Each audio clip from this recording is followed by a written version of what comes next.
I'm Mrs. Wolliver, and today is Mrs. Wolliver Day. Are you ready for a story? Today's story features a character named Holly, named after my little sister Holly.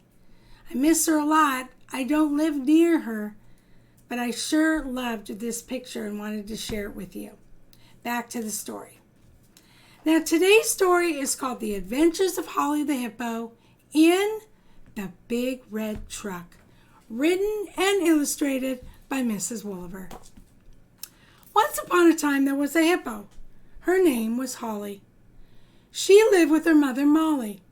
Holly didn't have a daddy. He was taken a long time ago by some men in a big red truck. They never saw him again. Holly and her mom lived in a big cave in the jungle. It was a neat cave. Holly even had her own room.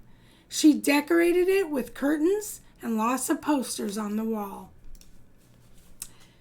One day, Holly was playing in the sprinklers in her front yard. She saw a big red truck pull up to her house. Holly froze like a statue. She couldn't even move.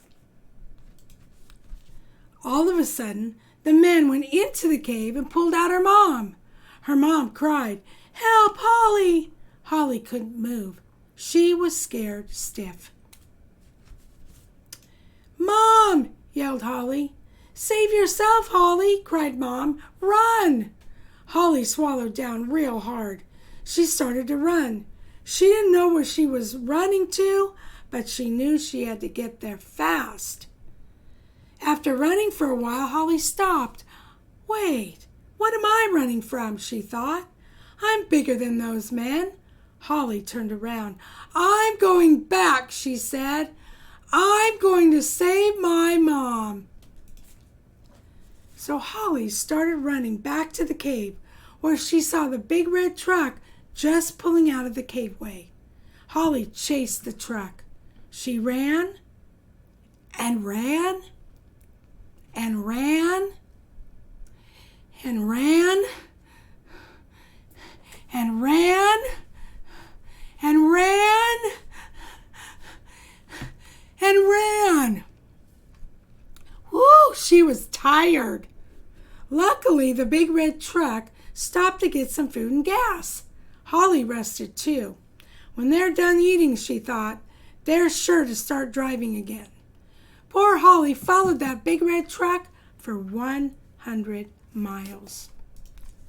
Finally, the big red truck stopped. It stopped in front of a big red sign. Z-O-O. "Oh, what does that say?" thought Holly. "Oh no," she worried. "What if it says meat market?" Suddenly, the men got out of that big red truck.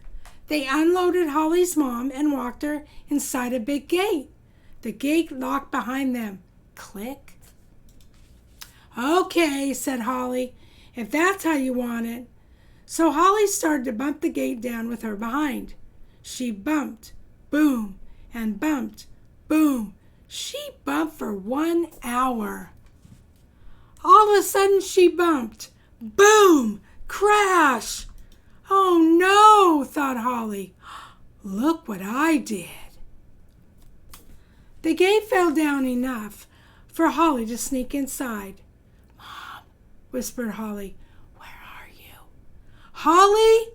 screamed Mom. "Is that you?" "Mom, where are you?" screamed Holly. Holly ran to her mom. She found her mom in a huge cage with bars. It didn't even have curtains. "Oh, Mom," she said, "look what they've done to you." "Oh, Holly," smiled Mom, "I am so happy." "What did you say?" asked Holly. "Holly, sit down. I have something to tell you," said Mom. Holly stopped crying for a minute and sat down on a bench. "Molly," said a rough voice out of the next cage, "what's going on over there?" Holly's eyes got big and her mouth dropped open. "Dad!" screamed Holly. "You're alive!" "That's what I wanted to tell you," Holly said, "Mom. Isn't it a miracle?" Holly fainted. Plonk. When Holly woke up, she was in one big cage with her mom and dad next to her. "Mom, Dad," said Holly, "I love you." And they lived happily ever after in the zoo, right? Well, that was an exciting story. Some kids think it's scary. Oh gosh, no, it's not scary. It's exciting. Holly finds her mom and dad, and they're in the cage. But you know what the best part I liked was the end. Holly said, "Mom, Dad, I love you." When was the last time you told your family that you loved them? Make sure you do that today.